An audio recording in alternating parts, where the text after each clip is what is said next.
Hello बच्चों, good morning, good afternoon, good evening. कैसे हो आप लोग? I hope you all are doing well. आप लोग सभी बहुत अच्छे होंगे। मैं भी बता देती हूँ कि मैं भी बहुत अच्छी हूँ।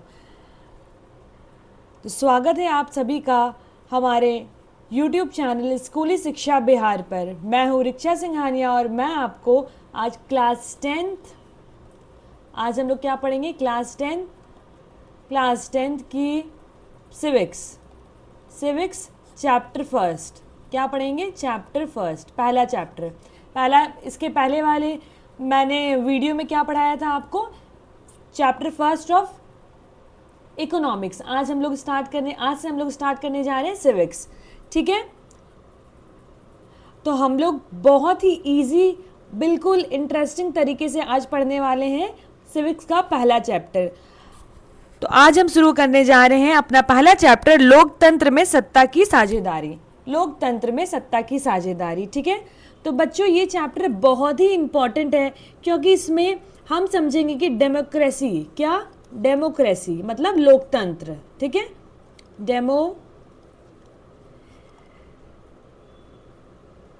डेमोक्रेसी मतलब कि लोकतंत्र। डेमोक्रेसी में पावर कैसे शेयर होती है, कौन डिसाइड करता है और कौन सी पावर शेयरिंग बहुत ज़रूरी होती है। मैं आपको इस चैप्टर को इतने अच्छे और इतने सिंपल तरीके से समझाऊंगी कि आपको रटने की भी ज़रूरत नहीं पड़ेगी। सब कुछ कॉन्सेप्ट एकदम क्लियर हो जाएगा, बेसिक से एकदम पढ़ाऊंगी। तो वीडियो को एंड तक ज़रूर देखना। आज सिर्फ इंट्रोडक्शन पढ़ेंगे, कल से प्रॉपर जो जो आपकी बुक्स में है चैप्टर वो पढ़ेंगे इजी लैंग्वेज में। तो ये सारा देखिए, ये मैंने पीपीटी तैयार किया है, ऐसे पढ़ेंगे हम लोग। ठीक है, तो आज सिर्फ मैं आपको ओवरव्यू दूंगी कि क्या सिविक्स है, लोकतंत्र के बारे में हमें क्या पढ़ना चाहिए। तो ये बेसिकली इंट्रो वीडियो रहेगा। ठीक है, तो वीडियो को एंड तक ज़रूर देखिएगा, नोट्स बनाइएगा और अगर आपको पढ़ाई इजी लगी हो तो चैनल को सब्सक्राइब करना बिल्कुल ना भूलें। ठीक है, चलिए शुरू करते हैं। लोकतंत्र में सत्ता की साझेदारी। तो पहला क्या है, मैं आपको एक स्टोरी के फॉर्म में बताती हूँ।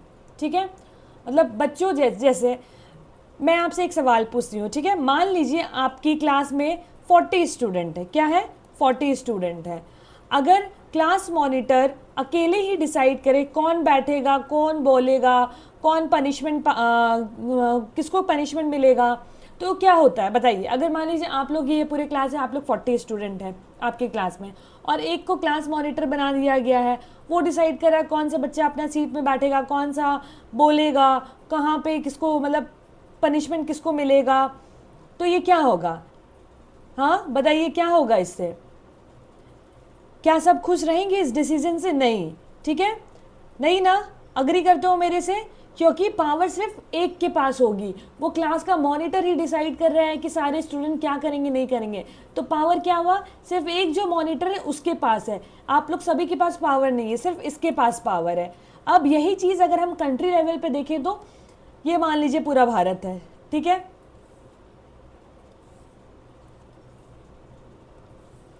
ये मान लीजिए पूरा भारत है। तो हम अगर पूरा भारत को लेके सोचें तो ये क्या पॉसिबल है? बताइए। अगर पूरे देश की पावर सिर्फ एक ग्रुप या फिर एक पर्सन के पास हो जाए तो क्या होगा बताइए। अगर मान लीजिए हम लोग पूरे भारत के लिए सोचें तो एक ही जन के पास पूरा पावर हो जाए, या फिर एक सेट ऑफ पीपल जो ग्रुप रहेगा उसके पास पावर हो जाए, तो बताइए क्या होगा? कॉन्फ्लिक्ट हो जाएगा, वाद विवाद ज़्यादा बढ़ेगा, लड़ाइयाँ होंगी, इनइक्वालिटी बढ़ेगी। ठीक है, असमानताएं बढ़ेगी। इसी प्रॉब्लम को सॉल्व करने के लिए आता है हमारा ये चैप्टर, लोकतंत्र में सत्ता की साझेदारी, पावर शेयरिंग इन डेमोक्रेसी। इसका मतलब क्या हो गया? Power sharing in democracy. ठीक है, यानी डेमोक्रेसी में पावर को कैसे डिवाइड किया जाता है ताकि सबको इक्वल इंपॉर्टेंस मिले। क्या मिले? Equal importance. ठीक है, इसीलिए लाया गया है ये कॉन्सेप्ट। तो चलिए कॉन्सेप्ट एक बार स्टार्ट करते हैं। तो पावर शेयरिंग क्या होता है? पावर शेयरिंग का मतलब क्या होता है बताइए। अगर आप लोग को पता है तो कमेंट सेक्शन में बताइए कि पावर शेयरिंग का मतलब क्या होता है। क्या होता है पावर शेयरिंग? पावर शेयरिंग का सिंपल मतलब है सत्ता को एक व्यक्ति या एक ग्रुप के पास ना रख के अलग अलग लोगों और इंस्टीट्यूशन में बांटे। ठीक है, क्या बोला मैंने, रिपीट विथ मी, क्या बोला, समझो इधर ध्यान से समझो आप लोग, क्या बोला मैंने, पावर शेयरिंग का मतलब, पावर शेयरिंग का मतलब हुआ सत्ता को एक व्यक्ति या एक ग्रुप के पास ना रख के अलग अलग लोगों और इंस्टीट्यूशन में बांटे, ताकि कभी भी पावरफुल बनकर दूसरों को दबा ना सके। इससे क्या होगा, अगर अगर एक ही इंसान के पास ज्यादा पावर आ जाएगी तो क्या वो दूसरों को दबाएगा, वो सोचेगा कि मैं ही तो डिसीजन मेकिंग हूँ, मैं ही तो डिसीजन लेता हूँ, मेरे पास डिसीजन मेकिंग पावर है, तो मैं कुछ भी कर सकता हूँ। तो इसी चीज के लिए ये लोकतंत्र लाया गया, ताकि एक जन के पास पावर ना हो। ठीक है, समझ में आया यहां तक, एनी प्रॉब्लम? एकदम बेसिक से पहले आपका बेस बनाऊंगी, उसके बाद आपको पढ़ाऊंगी क्या है चैप्टर में। ठीक है,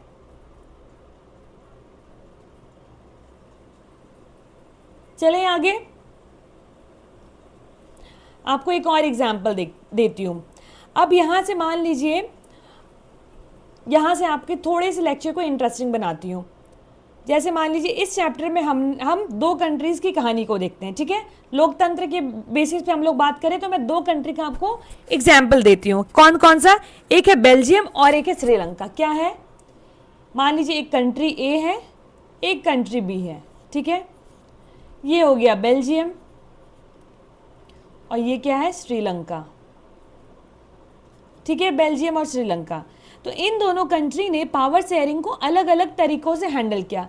क्या किया, ये क्या किया, पावर शेयरिंग को अलग अलग चीजों तरीकों से डील किया।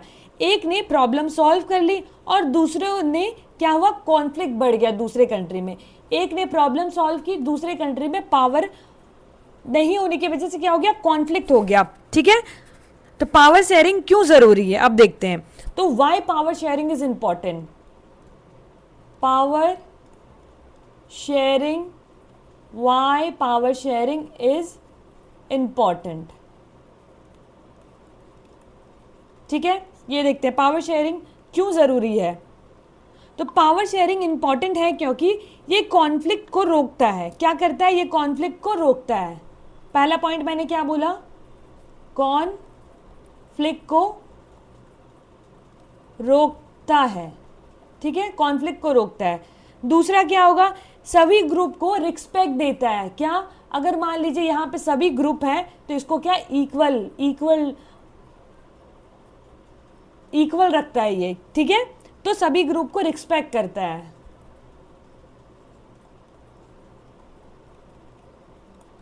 और डेमोक्रेसी को स्ट्रांग बनाता है। क्या बनाता है, डेमोक्रेसी को स्ट्रांग बनाता है। ठीक है, और लोगों को डिसीजन मेकिंग में शामिल करता है। क्या करता है, it includes everyone for decision making. ठीक है, तो आप अब मुझे ये बताइए कमेंट करके, अगर पावर शेयरिंग ना हो तो प्रॉब्लम कैसे होगी, बताइए कमेंट सेक्शन में मेरे को जरूर बताना। अगर पावर शेयरिंग नहीं होगा तो क्या क्या प्रॉब्लम आएगी। ठीक है, तो लोकतंत्र क्या है और क्यों जरूरी है। तो लोकतंत्र का मतलब क्या होता है, देखते हैं। लोकतंत्र का मतलब क्या होता है, लोकतंत्र जनता का है, जनता के लिए एक जनता द्वारा शासित शासन है। अब्राहम लिंकन ने कहा है ये बात। किसने कहा है, अब्राहम लिंकन ने। क्या कहा है, लोकतंत्र जनता का है, जनता के लिए एवं जनता द्वारा शासित शासन है। ठीक है, अगर हम सिंपल लैंग्वेज में देखें तो लोकतंत्र मतलब लोगों का शासन। सिंपल, लोगों का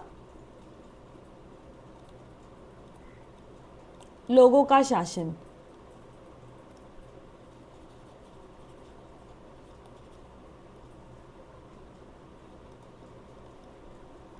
लोगों का शासन। ठीक है, मतलब देश की पावर लोगों के पास होती है।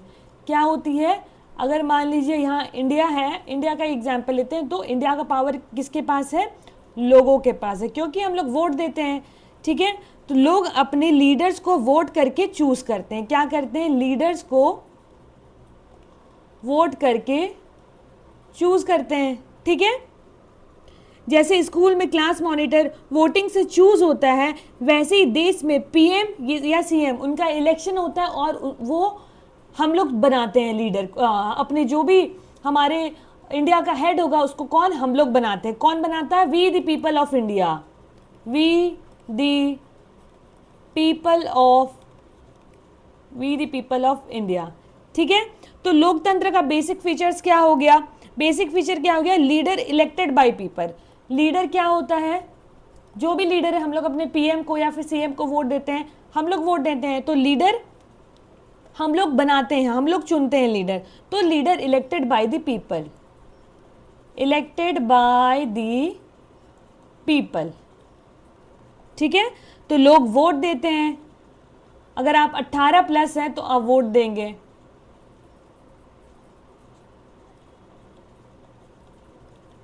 लोग वोट देते हैं, जो जीतता है वही सरकार बनता है। ठीक है, जो जीतेगा उसकी सरकार बनेगी।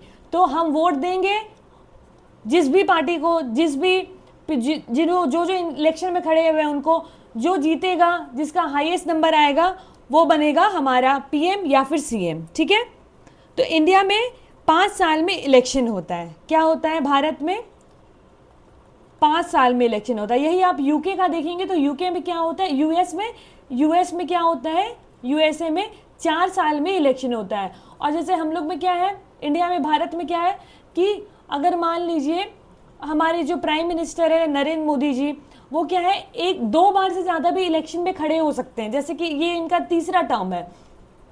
तो यूएस में ऐसा नहीं है। अगर मान लीजिए डोनाल्ड ट्रंप है, ये पहले एक बार बन चुके हैं प्रेसिडेंट, अभी इनका दूसरा टर्म है, तो ये अब इलेक्शन नहीं लड़ सकते हैं, क्योंकि वहाँ के कॉन्स्टिट्यूशन में लिखा है कि 2 बार से ज़्यादा वो इलेक्शन नहीं लड़ सकते हैं, और उनका वहाँ पे 4 साल का ही टेन्योर होता है। लेकिन भारत में 5 साल में इलेक्शन होता है। ठीक है, तो और क्या होता है इंडिया में? फ्री एंड फेयर इलेक्शन होता है।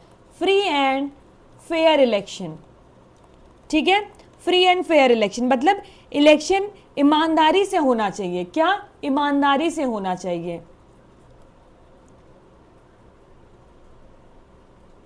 इलेक्शन ईमानदारी से होना चाहिए, ईमानदारी से होता है। ठीक है, कोई चीटिंग नहीं होनी चाहिए। अगर मान लीजिए, आपको एग्जांपल देती हूँ, अगर टीचर पहले से डिसाइड कर ले कि मॉनिटर कौन बनेगा, तो वो डेमोक्रेसी तो है ही नहीं। टीचर ने क्या किया, पहले से डिसाइड कर दिया कि ये XYZ बच्चा ये है, ये मॉनिटर बनेगा। तो यहाँ से वोटिंग सिस्टम कहाँ आया? आपने वोट तो दिया ही नहीं, आपने अपना रिप्रेजेंटेटिव तो चुना ही नहीं, तो आपके पक्ष में तो आया ही नहीं, आपने चुना नहीं। तो ये क्या हो गया? बायसनेस हो गया। ठीक है, समझ में आया? और इंडिया में क्या है? 1 पर्सन 1 वोट 1 वैल्यू। मतलब यहाँ कोई अमीर और गरीब के लिए ज़्यादा वैल्यू नहीं है, कोई छोटा नहीं है। अगर मान लीजिए अंबानी जी हैं, तो वो भी एक व्यक्ति है, उनका भी वोट का उतना ही कीमत होगा जितना एक मान लीजिए कॉमन पीपल का होगा। तो यहाँ क्या है, लोकतंत्र क्या सिखाता है? चाहे आप कितने भी अमीर हो, चाहे आप कितने भी गरीब हो, लेकिन वैल्यू ऑफ वोट जो है, जितना अमीर के पास है वो वैल्यू ऑफ वोट का कीमत उतना उस गरीब के हाथ में भी है। तो क्या यहाँ पे गैप बिल्कुल भी नहीं है, कोई डिफरेंस नहीं है यहाँ पे। ठीक है, तो सबको इक्वल वोट का राइट है, चाहे रिच हो या पुअर हो। ठीक है, एक रिक्शे वाले की भी उतनी ही कीमत है जितनी एक बिजनेसमैन की है। दोनों का वोट सेम वैल्यू का होता है। क्या होता है? दोनों का वैल्यू ऑफ वोट एकदम सेम होता है। रूल ऑफ लॉ क्या कहता है? रूल ऑफ लॉ क्या कहता है? सब लोग लॉ के अंडर होते हैं। क्या बोलते हैं यहाँ पे? जितने भी लोग हैं भारत में, जितने भी लोग हैं भारत में, सब लोग लॉ के अंडर होते हैं। क्या होते हैं? लॉ के अंडर होते हैं। ठीक है, पीएम भी लॉ फॉलो करेगा और एक कॉमन पीपल भी लॉ फॉलो करेगा। तो इसका मतलब ये हो गया, अगर मान लीजिए एग्जाम्पल में दूं, अगर कोई मिनिस्टर क्राइम करता है तो उसको भी पनिशमेंट मिलेगी। ठीक है, तो ये यहाँ पे इक्वालिटी दिखाता है, because this rule of law. यहाँ तक समझ में आया? क्या आप रिलेट कर पा रहे हो? कोई भी प्रॉब्लम होगा कमेंट सेक्शन में मेरे को बताना, I will solve your doubt, जो भी डाउट होगा आपका। अब आते हैं नेक्स्ट, आपको एक पॉइंट बताती हूँ। क्या हर इलेक्शन वाली गवर्नमेंट डेमोक्रेसी होती है? अगर मान लीजिए कहीं पे भी इलेक्शन हो रहा कोई भी कंट्री में, तो क्या वो डेमोक्रेटिक कंट्री है? नहीं। आपका आंसर होना चाहिए नहीं, ऐसा नहीं है मैम। आप बोलेंगे क्या? नहीं मैम ऐसा नहीं है। क्यों नहीं है? क्योंकि बुक में बताया गया है कि सिर्फ इलेक्शन होने से ही डेमोक्रेसी नहीं होता है। क्या सिर्फ इलेक्शन होने से ही डेमोक्रेसी नहीं होता है? क्या नहीं होता? डेमोक्रेसी नहीं होता है। एग्जाम्पल, अगर इलेक्शन में प्रेशर हो, या सिर्फ एक ही पार्टी हो, या लोग फ्रीली वोट नहीं कर सकते, तो वो क्या डेमोक्रेसी है? अगर मान लीजिए कोई एक कंट्री है, वहां पे सिर्फ एक ही पार्टी है, दूसरा कोई कॉम्पिटिटर ही नहीं है, तो क्या ये डेमोक्रेटिक कंट्री कहलाएगा? अगर इलेक्शन में कोई प्रेशर नहीं है, जो वोट दे रहा है दे रहा है, नहीं दे रहा है नहीं दे रहा है, और लोग फ्रीली वोट नहीं कर पा रहे हैं, पहले चीज आपको बोल दिया कि इस पार्टी को ही वोट देना है, तो इज दिस पॉसिबल? नो। तो वो डेमोक्रेसी होगा ही नहीं। ठीक है, रियल लाइफ एग्जाम्पल देती हूं आपको, पाकिस्तान का आपको एग्जाम्पल देके समझाती हूँ। ठीक है, तो पाकिस्तान क्या है, वहां इलेक्शन हुआ था। ठीक है, इलेक्शन हुआ था, लेकिन एक्चुअल पावर जो है वो आर्मी के पास होता है। वहां इलेक्शन होता है लेकिन एक्चुअल पावर किसके पास होता है? आर्मी के पास होता है। तो कंक्लूजन क्या हुआ? जहां रियल पावर लोगों के पास नहीं है, वो डेमोक्रेसी नहीं है। चाहे आप इलेक्शन कर रहे हो डायरेक्ट वे में, बट क्या है, पावर तो यहाँ पे पाकिस्तान में आर्मी के पास है, तो फिर काहे का डेमोक्रेसी हुआ? तो ऐसे नहीं होता है। ठीक है, तो जहां रियल पावर है लोगों के पास, वही डेमोक्रेटिक कंट्री है। ठीक है, यहां तक समझ में आया? अब आपके मन में ये क्वेश्चन आना चाहिए, मैम लोकतंत्र क्यों जरूरी है? लोकतंत्र के बारे में हम लोग क्यों पढ़ रहे हैं? Why this is important? तो अब आप मेरे को ये बताइए मैम कि लोकतंत्र क्यों जरूरी है। चलिए बढ़ते हैं आगे, समझते हैं लोकतंत्र क्यों जरूरी है। तो लोगों की पार्टिसिपेशन होती है। क्या? लोगों की पार्टिसिपेशन होती है। ठीक है, सबको बोलने का हक मिलता है। क्या मिलता है? सबको बोलने का हक मिलता है। ठीक है, सबको बोलने का हक मिलता है। दूसरा क्या होता है? Better decision. ठीक है, मतलब मल्टीपल लोग मिलके डिसीजन करते हैं, बेटर डिसीजन। अगर मान लीजिए आपके घर में ही है, मान लीजिए अगर आपके पापा ही है, आपके पापा ने एक ही डिसीजन दे दिया सबको फॉलो करना, तो क्या ये बेटर डिसीजन होगा सबके लिए? Obviously not. आपके घर में मान लीजिए आप जॉइंट फैमिली में रहते हैं, 20 लोग हैं, फिर आप क्या हुआ, एक अगर मान लीजिए कोई भी डिस्कशन उठा, आप क्या बोलेंगे घर पे? आपके दादाजी आपका राय लेंगे, आपके पापा का, आपके चाचा का, आपके ताऊ जी का, आपके जो भी अंकल आंटी है सबका राय लेंगे, बच्चों का। तो क्या होगा? वो बेटर डिसीजन होगा। एक जन ने आप पे डिसीजन थोप दिया, वो सबके लिए एप्लीकेबल होगा, तो वो डिसीजन सही नहीं होता है। ठीक है, तो इसका मतलब यही होगा, मल्टीपल लोग मिलकर डिसीजन लेते हैं, सबको मिलकर एक डिसीजन लिया जाता है, तो क्या बनता है? वो बेटर डिसीजन बनता है। फिर क्या होता है? मिस्टेक करेक्ट कर सकते हैं आप। क्या कर सकते हैं? जो भी आपसे मिस्टेक हुआ है, मिस्टेक आप करेक्ट कर सकते हैं। ठीक है, मिस्टेक करेक्ट कर सकते हैं। जो भी नेक्स्ट इलेक्शन होगा, नेक्स्ट इलेक्शन में गवर्नमेंट चेंज कर सकते हैं आप। हर 5 साल में सरकार बदलती है, तो क्या होता है, आप अपनी गलती सुधार सकते हैं 5 साल में। लगा कि मान लीजिए आपने इस साल किसी को वोट दिया, XYZ पार्टी को, आपको लगा कि नहीं ये पार्टी अच्छा काम नहीं कर सकती, तो 5 साल बाद आपके पास वो सुनहरा मौका होगा कि आप अपनी पार्टी को, आप अपना वैल्यू ऑफ वोट को बदल सकते हैं, जहां भी आपका मन करेगा उसको वोट देके, उस पार्टी को वोट करके। तो यहाँ क्या हो गया, आपने अपनी मिस्टेक को करेक्ट किया। ठीक है, अगर मान लीजिए मैं एग्जाम्पल दूँ, अगर उस स्टूडेंट को कोई मॉनिटर पसंद नहीं आया, तो नेक्स्ट टाइम क्या होगा, चेंज कर देंगे। ठीक है, तो ये होता है वोट का वैल्यू। ओके, समझ में आया यहां तक? तो ये हमने मोटा मोटी क्या पढ़ा, हमने देखा कि पहले लोकतंत्र के बारे में पढ़ा, लोकतंत्र क्या है, मैंने आपको इंट्रोडक्शन दिया पहले, उसके बाद क्या हुआ, मैंने आपको क्लास मॉनिटर का एग्जाम्पल दिया कि कैसे क्या बनेगा नहीं बनेगा मॉनिटर। तो एक बच्चे के पास सारा पावर रहेगा, वो सारा सब कुछ डिसाइड करेगा। उसके बाद मैंने आपको थोड़ा कॉन्सेप्ट बताया, फिर आपको एग्जाम्पल दिया मैंने श्रीलंका और बेल्जियम वाला। उसके बाद मैंने आपको क्या बताया, पावर शेयरिंग क्यों इंपॉर्टेंट है, मैंने क्या क्या बताया, जल्दी बताइए क्या बताया, पावर शेयरिंग इंपॉर्टेंट क्यों है? ये कॉन्फ्लिक्ट को रोकता है, सभी ग्रुप को रिस्पेक्ट देता है, डेमोक्रेसी को स्ट्रांग बनाता है और लोगों को डिसीजन मेकिंग में शामिल करता है। तो ये मैंने क्या बताया कि पावर शेयरिंग क्यों इंपॉर्टेंट होता है, ठीक है। और उसके बाद मैंने क्या बताया आपको, लोकतंत्र का मतलब क्या होता है, लोकतंत्र का मतलब क्या होता है। तो मैंने आपको क्या बताया, लोकतंत्र इज इक्वल टू लोगों का शासन, एकदम सिंपल वर्ड में रूल ऑफ द पीपल, ठीक है, रूल ऑफ द पीपल। उसके बाद मैंने आपको बताया लोकतंत्र की बेसिक फीचर्स, क्या क्या बताया बताइए, जल्दी रिकॉल करो मेरे साथ तो आपको याद रहेगा। लोकतंत्र की बेसिक फीचर्स क्या बताया मैंने, लीडर्स इलेक्ट होते हैं, पीपल के द्वारा लोग वोट डालते हैं, जो जीतता है उसकी सरकार बनती है, ठीक है। तो ये हो गया बेसिक फीचर्स। उसके बाद मैंने आपको बताया फ्री एंड फेयर इलेक्शन वाला बात, कि इलेक्शन ईमानदारी से होता है, जो चीटिंग, कोई चीटिंग नहीं होता है, 1 पर्सन 1 वोट 1 वैल्यू का कीमत होता है, कोई जितना भी अमीर हो कोई जितना भी गरीब हो, दोनों का वैल्यू ऑफ वोट क्या होता है, सेम होता है। यही बताता है लोकतांत्रिक डेमोक्रेटिक कंट्री का सिस्टम, कि यहाँ पे कोई भी अमीर और कोई भी गरीब नहीं होता है, एक वैल्यू की कीमत एक अमीर आदमी की भी उतनी ही, गरीब आदमी की भी उतनी ही है, ठीक है। फिर मैंने आपको रूल ऑफ लॉ बताया, कि सब लोग लॉ के अंडर होते हैं, पीएम भी लॉ फॉलो करेगा, अगर कोई मिनिस्टर क्राइम करता है तो उसको भी पनिशमेंट मिलेगा, ठीक है। तो क्या हर इलेक्शन वाली गवर्नमेंट डेमोक्रेटिक होती है, ये बताया हमने। तो आपने बोला नहीं मैम नहीं होती है, तो फिर हमने देखा क्यों नहीं होती है, क्योंकि पावर एक ही इंसान के पास है, कोई दूसरी पार्टी कॉम्पिटिटर ही नहीं है, तो ये डेमोक्रेटिक कंट्री कहाँ से हुआ, ठीक है। उसके बाद मैंने आपको रियल लाइफ एग्जाम्पल देके समझाया पाकिस्तान के बारे में, कि वहाँ पे क्या इलेक्शन होती है लेकिन पावर क्या रहता है, आर्मी के पास होती है।